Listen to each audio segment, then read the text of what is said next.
نوتيلة الشوكولاتة. احنا داخلين على المدارس اهو، كل عام وحضراتكم طيبين. من الحاجات اللي الاولاد بيحبوها جدا. هنعملها في البيت بطريقة سهلة بسيطة، مفيش فيها مواد حافظة، واقتصادية الى حد كبير. حاجة تحفة. هنجيب بقى كوباية من اللبن، وهننزل عليهم بنص كوب من السكر ونص كوب من الكاكاو. بس الكاكاو الاول هنخله عشان التكتلات اللي فيه.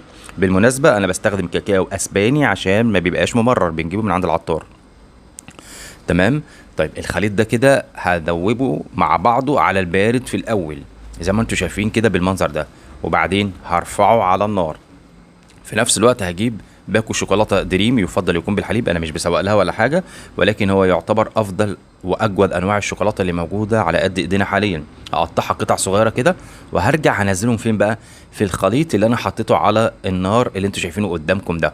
طيب الخليط ده يا جماعه غلي، وصل لدرجه الغليان، عشان لما انزل بيه بالشوكولاته يحصل لها ايه؟ تدوب معانا.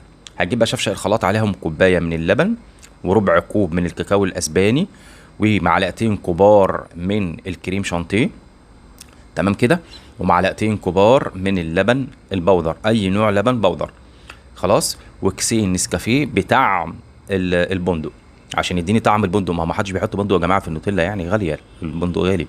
وهنضربهم في الخلاط. وبعدين بقى بعد ما ضربناهم في الخلاط مع بعض، هننزل بالخليط اللي احنا عملناه الاولاني، اللي انتوا شايفينه معايا كده بالمنظر ده. بعد ما اخلص هقوم هعمل ايه؟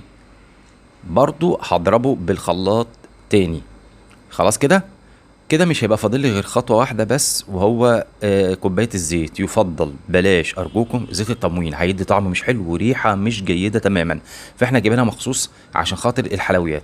هننزل بقى وشفشق الخلاط، والشفشق على الخلاط شغال سرسوب بالمنظر ده. أنا بوريكم الطريقة. يعني الشفشق هيبقى على الخلاط وتنزلي سرسوب بالزيت. بصوا يا جماعة، بعد ما ضربنا بقى الزيت مع الخليط بتاعنا بقى ناعم جدا جدا. دي اضافه اختياريه، وهي معلقه الجلوكوز. مش عايزه تحطيها بلاش، ممكن بدلها عسل نحل، ممكن بدلها معلقه سكر. اللي ما بيحبش النوتيلا مسكره قوي يبقى بلاش منها. ده قوامها قبل ما تخش التلاجة. بصوا ناعمه جدا وطعمها خطيره قوي. احنا كبار بنحبها. ده بقى دي علبه السما نوتيلا اللي انا بجيبها اصلا. خدت بالكم؟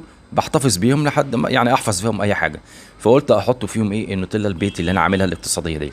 فنزلت بقى بالشفشق بتاعي او الوعاء اللي انا عامل فيه النوتيلا البيتي بتاعتي، في علبه النوتيلا بالمنظر ده. بصوا ناعمه ازاي، جميله جدا، وبتتفرد على السندوتشات، طعمها تحفه. والاولاد بيحبوها، رايحين المدارس كده بتديهم طاقه. واقتصاديه اقتصاديه اقتصاديه. خلاص. هتحطها في التلاجة وبعد كده ترجع تستخدميها. قولوا لي بس ايه رايكم في طريقه النوتيلا.